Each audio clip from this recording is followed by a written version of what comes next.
Your tuition money is gone. Those words slammed into me harder than a brick.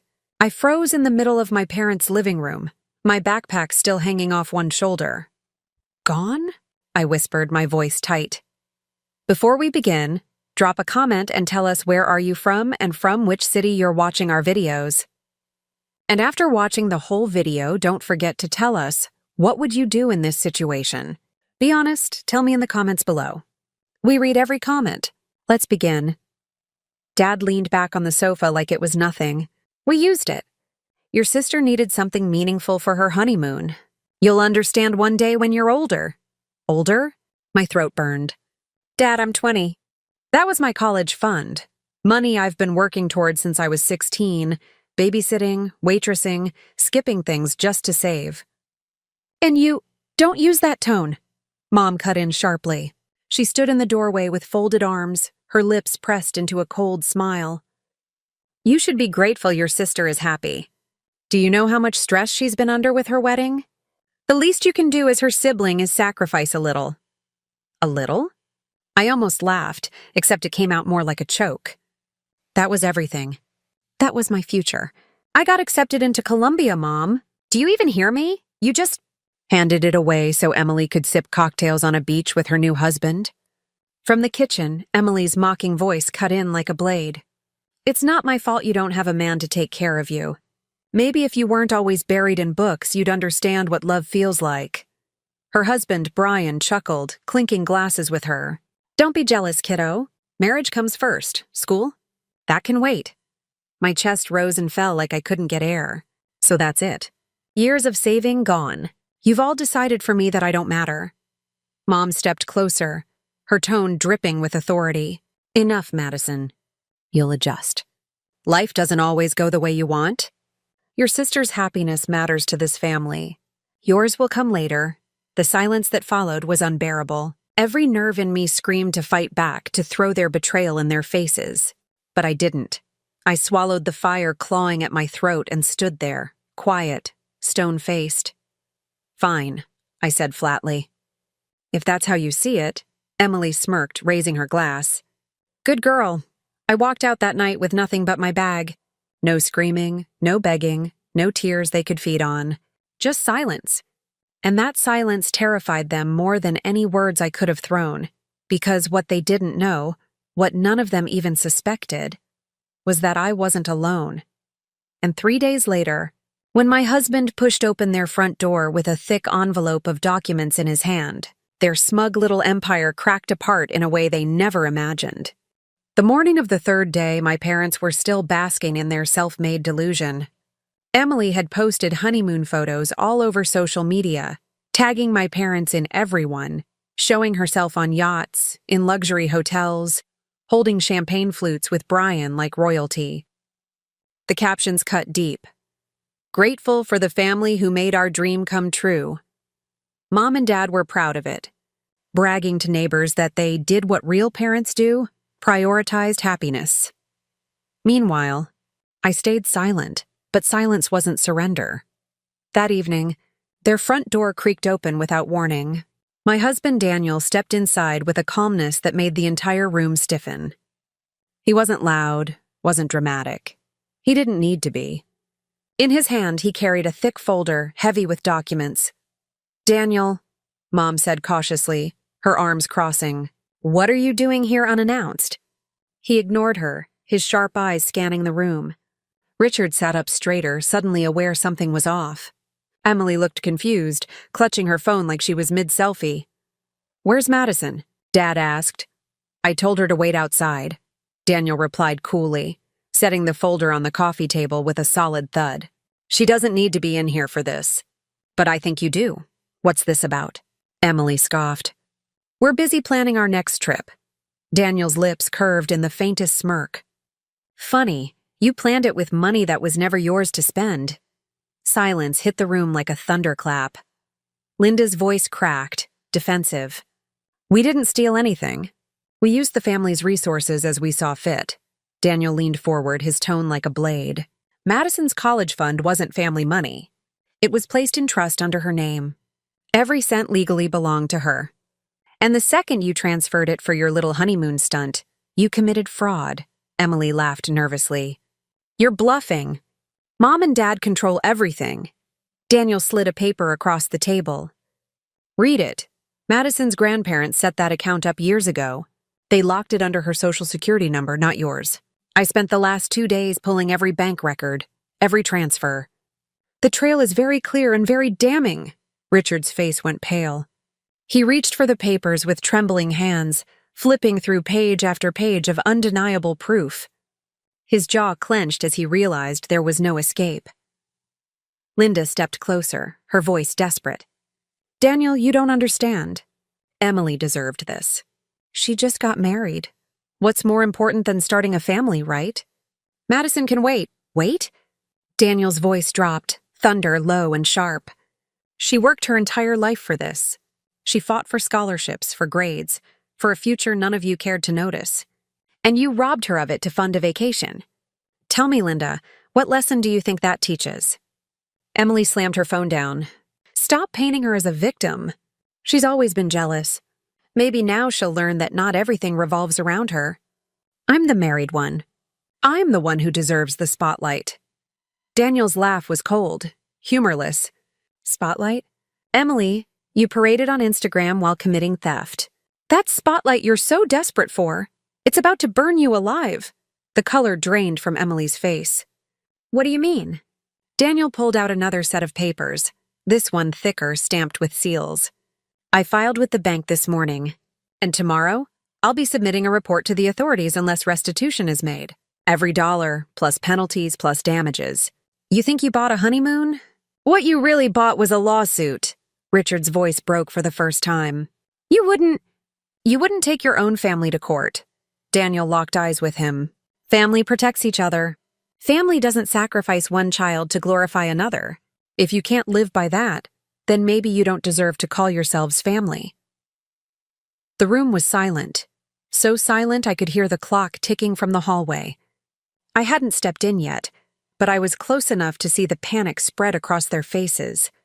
Linda finally whispered, her voice shaking. What do you want from us? Daniel leaned back, folding his arms. It's simple. You have 72 hours to return every cent. Sell something, beg, borrow, I don't care how. But Madison will not lose her education because of your selfishness. Fail to do it, and I swear you'll see me in court, and I will not lose. Emily's mouth fell open. Brian shifted uncomfortably, for the first time realizing this wasn't just family drama. It was real, dangerous consequences. As Daniel rose to leave, he paused by the doorway. His final words echoed like a sentence. You wanted Madison silent. You thought her quiet meant weak, but her silence was her strength. And now it's your downfall. I stepped inside then, my eyes locking on my parents. For the first time, they didn't look powerful. They looked small, and I wasn't silent anymore. The fallout didn't wait long.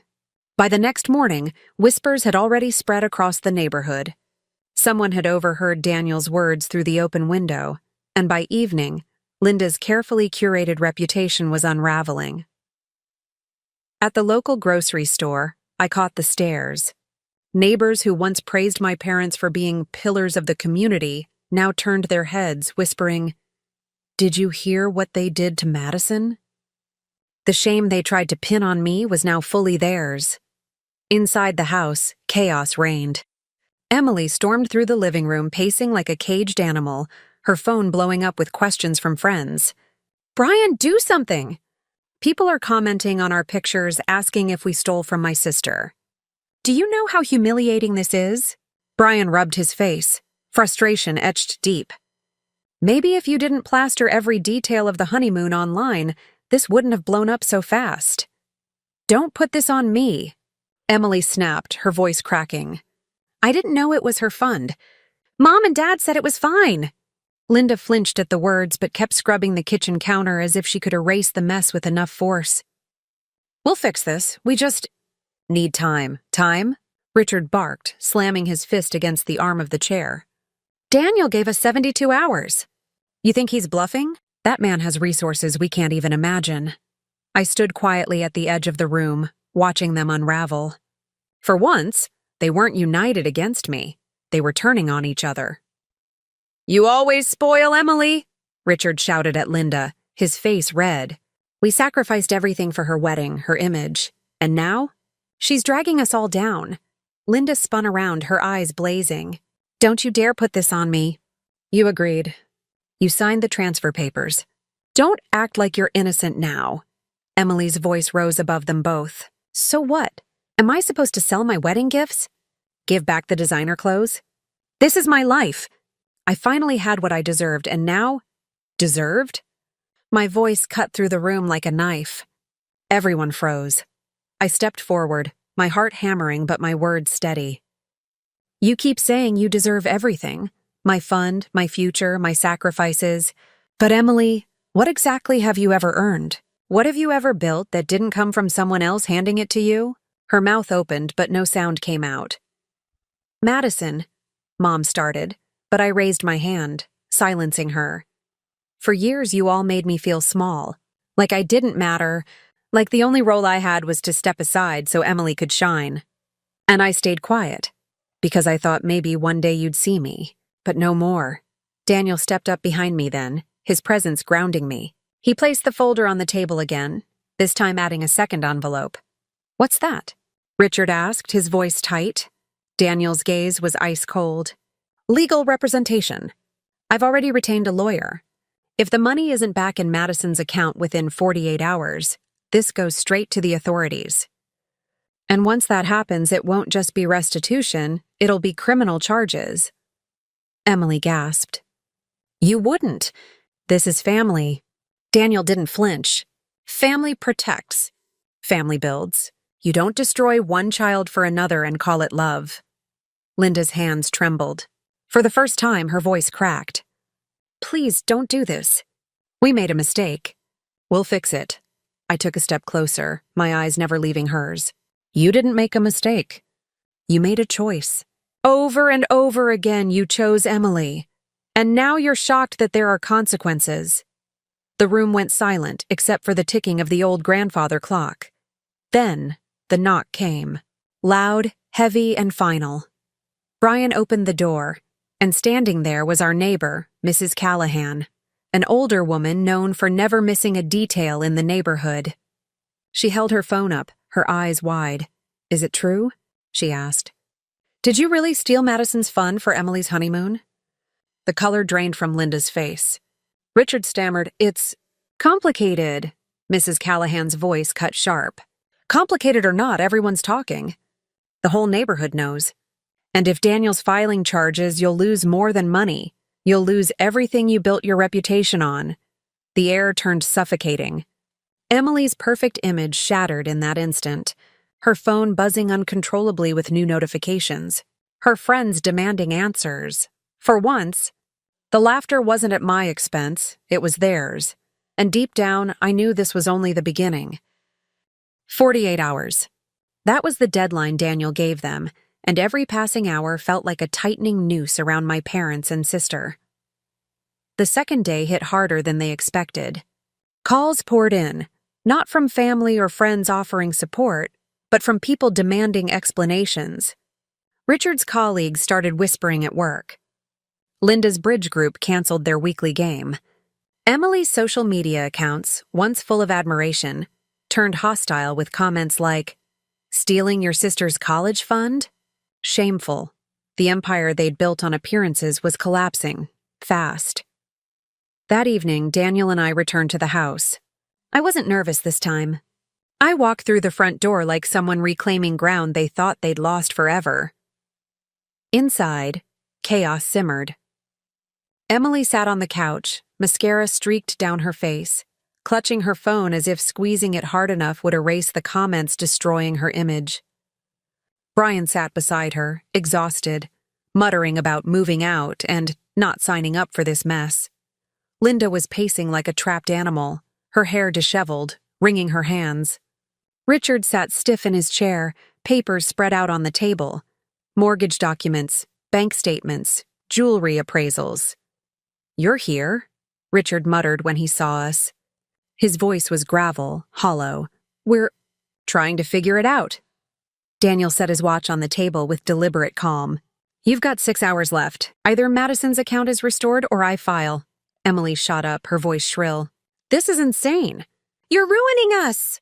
Why can't she just move on? It's just money. I cut her off, my voice stronger than it had ever been.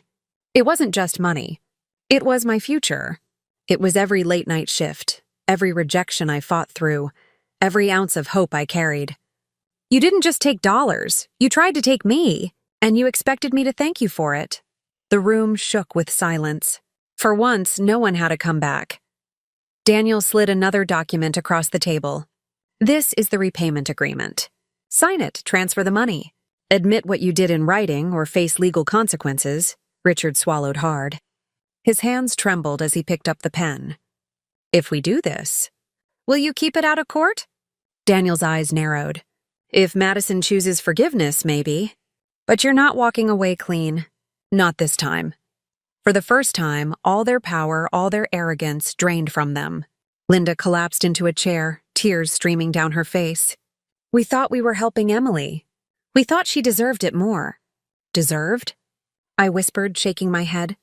You never even looked at me long enough to know what I deserved. Richard's hand shook as he signed. Linda followed, her signature jagged with desperation. Emily refused at first, crossing her arms and glaring. I won't sign. I don't care if you sue. Brian stood up suddenly, snatching the pen. Enough, Emily. I'm not going down for your pride. If you won't protect yourself, I will. He scribbled his name across the line, tossed the pen, and stormed out. The slam of the door echoed like thunder.